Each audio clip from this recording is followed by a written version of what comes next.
So I've been getting a good few questions about learning the guitar neck recently.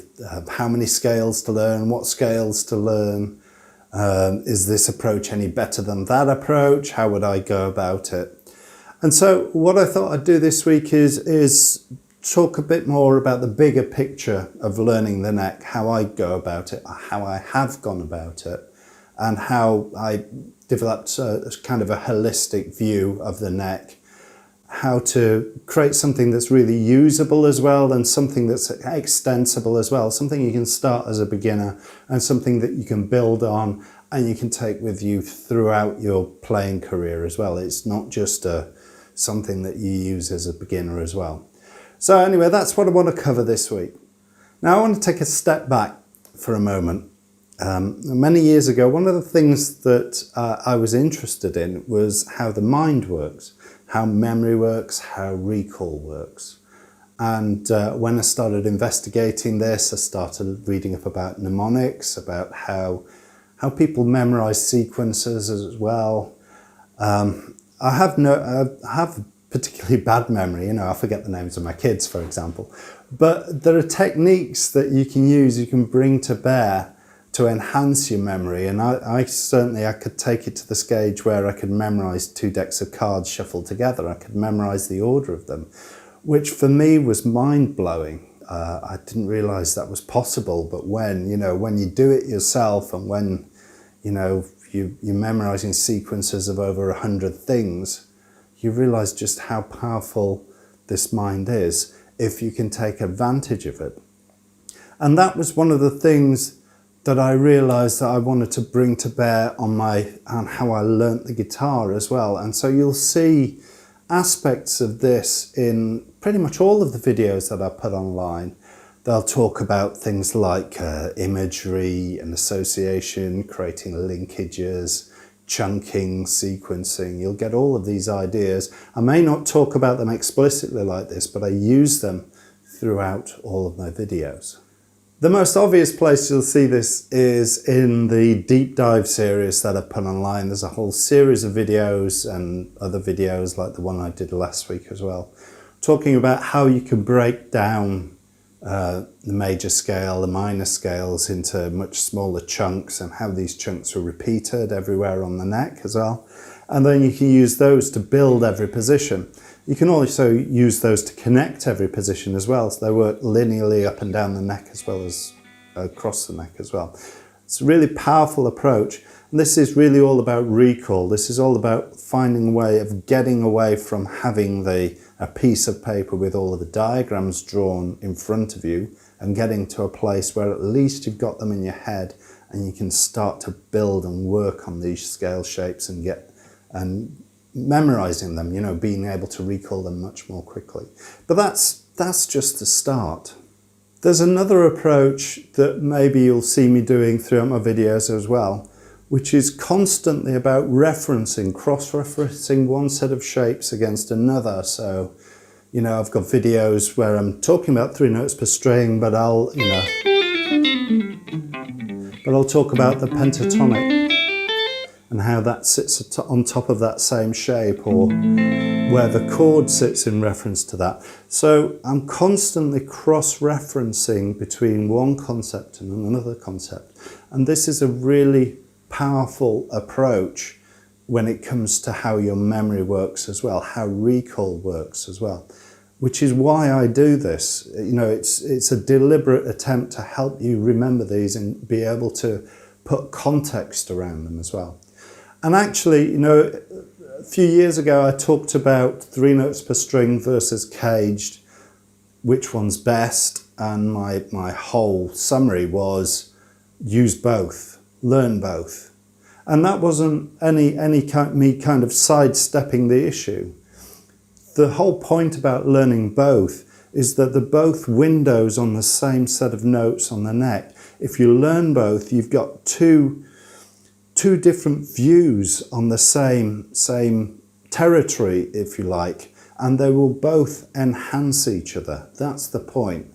If you learn both, you'll find that you can take learnings from both and you can blend them together as well. And actually learning them both is really easy. It's much easier than you think. There's a video that I've got in my back catalogue. It takes 10 minutes, a 10-minute video, and it will show you how you can just move from one set to the other and back, every position going up the neck. Dead easy to do, well worth doing, and you'll find once you've got that down, you'll be able to move from one system to the other without even thinking about it. The mind's a really interesting thing in that the more you can attach, the more linkage you can make to different concepts and different ideas, the more you can build these associations, the more strongly those associations get embedded in your memory. So it's almost kind of counterintuitive that the more complex you make the thing, the more easy it is to remember, which is kind of a memory technique. You make things as interesting and as vivid, and you bring as many kind of details to mind as possible, and you'll remember something much more vividly if you do that than if you don't. And you're kind of taking advantage of that. If you think about, if you ever watched the Sherlock series with Benedict Cumberbatch, he talks about his mind palace. That's a real thing, that's a real mnemonic technique, and you're kind of doing that with the neck.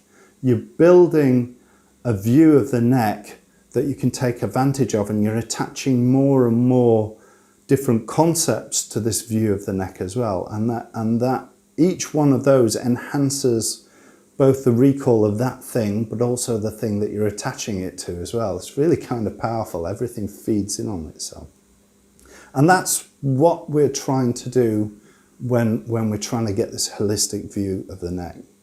People do that anyway. It happens by accident, but if you realize that that is how your mind works, you can actually take advantage of it. You can deliberately start to attach different concepts to other concepts as well, and you'll find as soon as you do that, you get insights into the neck that you'd never have if you didn't do that. There's an interesting little exercise that you can do, which is to just take a position, let's say A minor upon the 5th fret. How many different associations, how many different things come to mind when you think about playing the scale in that position? You know, how many different chords? Maybe the A minor chord, you've got the 3 notes per string scale, maybe you've got the a cage scale or a different fingering, or the pentatonic, or D minor, E minor, C major, F major. Oh no, all of these things in my head are associated with this position of A minor on the neck. Just see how many you've got. It's kind of like the guitarist's equivalent. You know those puzzles you get where you get a whole load of lines and you've got to spot how many triangles there are in it. This is kind of the guitarist's equivalent of it. It's really useful to do that though, because you find you're enhancing recall when you do it. But actually, one of the most powerful things you can do is to flip that on its head. And this is a key concept. If you're going to take anything away from this, this is probably one of the most useful things you can take away from this video. Take anything you want to learn, doesn't matter whether it's a chord or a solo or a scale or anything. Let's say I want to learn, I don't know, E9 up on the 7th fret. So I've got the chord shape. And instead of just learning that chord shape, have a think about it. Spend 5 or 10 minutes and start to think about what's around that, what's associated with that. So I know, for example, there's my E root. I've got an E chord that sits just there. So I can see how that kind of sits in relationship with that chord, or I've got an E chord just there as well, and I can see this E9 kind of sits between that chord and that chord. And suddenly I've got context for this, a chordal context. What about scales? Well, I know it's got the flat 7th, and I know it's going to sit, so there's the Mixolydian scale that sits just there. So I might think modally in that way around this chord. Yeah? Or I might think, okay, that's a 5th, chord based on the 5th degree of the A major scale. And suddenly my chord is getting, I'm thinking about the chord in relationship to the major scales. Or I might think, okay, there's my E9, what about the A major pentatonic?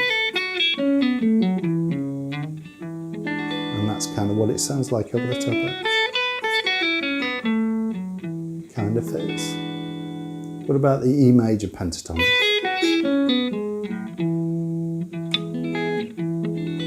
Kind of fits, but I've got a 6th there and I kind of want the flat 7th, so maybe I want to alter the pentatonic and just put that flat 7th in there. And suddenly I've got the chord in context with you know, all of the other things that I've got going on in my head. So now there's a cross relationship between that chord and the other things that I know about the neck of the guitar.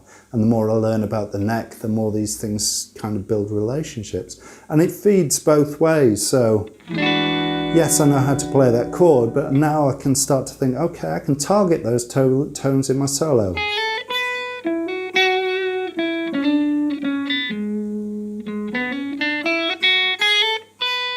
So I'm playing an A minor, the A major notes, but I'm targeting the E9 chord and I'm kind of bringing out that kind of sound.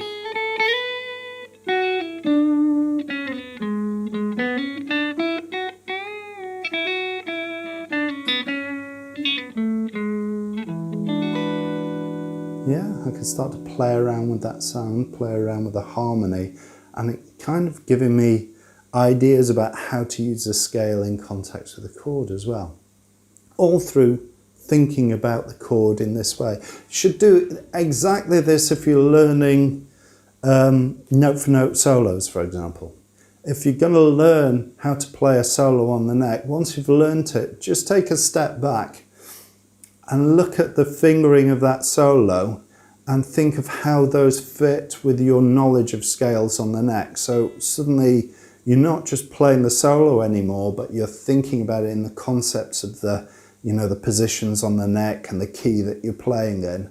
And suddenly you'll get a whole set of insights out of that solo that you would never get otherwise if you didn't approach it in this way. Just one final thing. A lot of what I've been talking about here is about visualization, visualizing the scale, visualizing the neck. There's a different way of learning things as well. There's a different way that we are using when we learn to play scales and shapes on the neck as well. And that's around learning the movement of shapes, the movement of our left and our right hand when we're playing these. This is called proprioception or kinesthesiology. And there's memory associated with these as well. There's learning associated with these as well. And you find if you're doing things like using 3 notes per string, the reason why you learn 3 notes per string is because the movements, when you come to play a 3 note per string scale, is the same across each of the 3 notes per string scales, or the very similar concepts. So for example, your approach to economy picking is exactly the same when you play in any key, in any of the positions, irrespective of the scale. If you play the 3 notes per string, you pick it in exactly the same way. And that's a powerful concept. Same's true with 2 notes a string.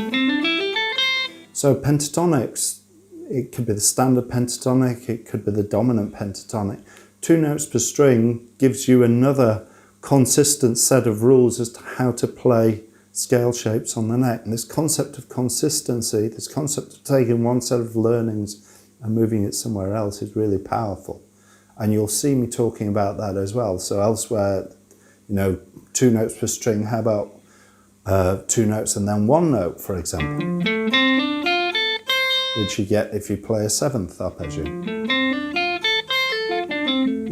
Or you can finger it to do that, or you can finger 9th arpeggios with 3, 1, 3, 1, 3.